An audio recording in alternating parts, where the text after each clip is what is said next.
لو عايزة الحجازية تطلع معاكي بالشكل ده، شوفي الطريقة معايا مختلفة جدا عن اي طريقة تانية. بصوا يا جماعة من جوه عاملة ازاي، وهشة وخفيفة ودايبة في نفس الوقت، بس حاجة ايه خرافة.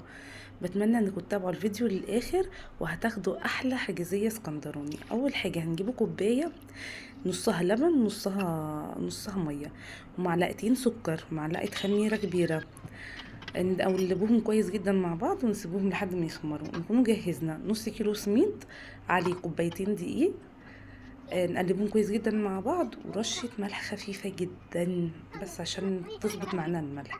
كوباية نصها سمنة ونصها زيت. تمام، خلي بالكم يا جماعه من المقادير، لا نزود ولا ننقص عشان حاجه تطلع معانا تمام.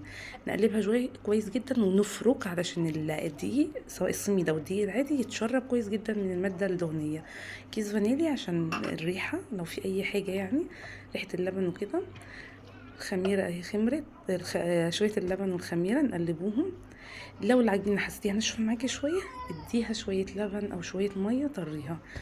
بعد ما تتعجن كويس جدا جماعة، نحاولوا نلم مش نعجن عجين يعني، اهو لمينيها، مش العجين بقى اللي هو نتك بقى ومش عارفه ايه، لا يا دوبك كده اهو لم اهو زي ما انتوا شايفين.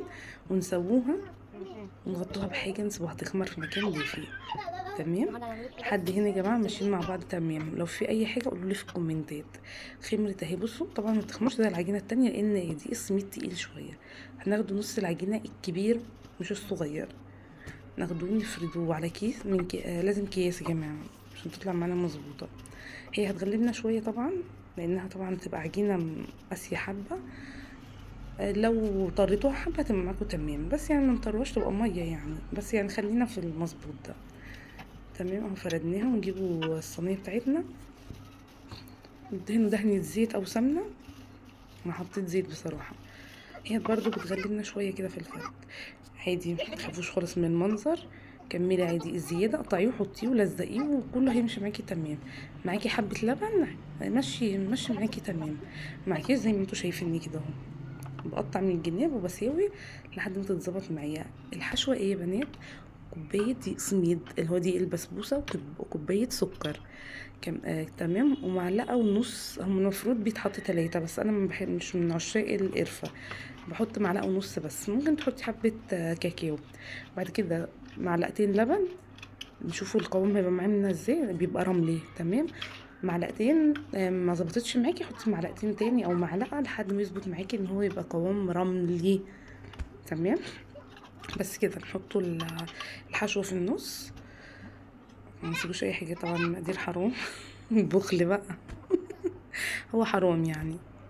احنا اولى بيها المقادير دي بدل ما تترمى.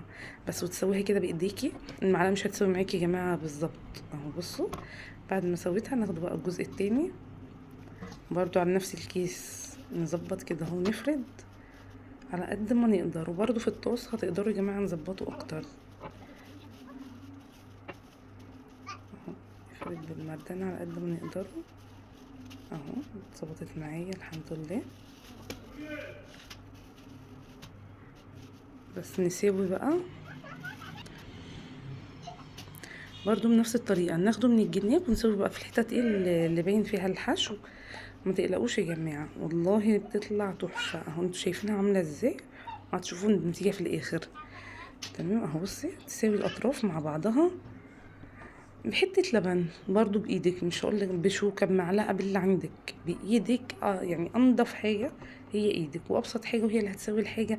وغير كده سخونيه الايد هتخلي العجينه تطرى معاكي شويه. تمام، فيعني ما نستخسروش الحوار ده يعني، ما نقولوش اخي ايه ده طلع بايديها، والله انا غاسله ايدي كويس جدا وبعدين انا هاكلها انا وعيالي، فاكيد عارفه نظافتي ونظافه عيالي ايه. تمام اهو، جبت شوكه بصوا بتسويها ازاي. ما نضغطوش يا جماعه يعني على الخفيف كده اهو، تاخد بس الرسمه على قد ما نقدر يعني. نغططه السكينه ما ننزلهاش لتحت مش للاخر، يا دوبك كده برضو علامات اهو. بصوا زي ما انتوا شايفين على الخفيف، بعد كده نغطوهم سيبوها تخمر. بصوا هي خمرت بس التصوير مش موضحه قوي. بصوا الشربات ده اختياري، انا بحب احطه لكن هي على اصولها ما بيتحطلهاش.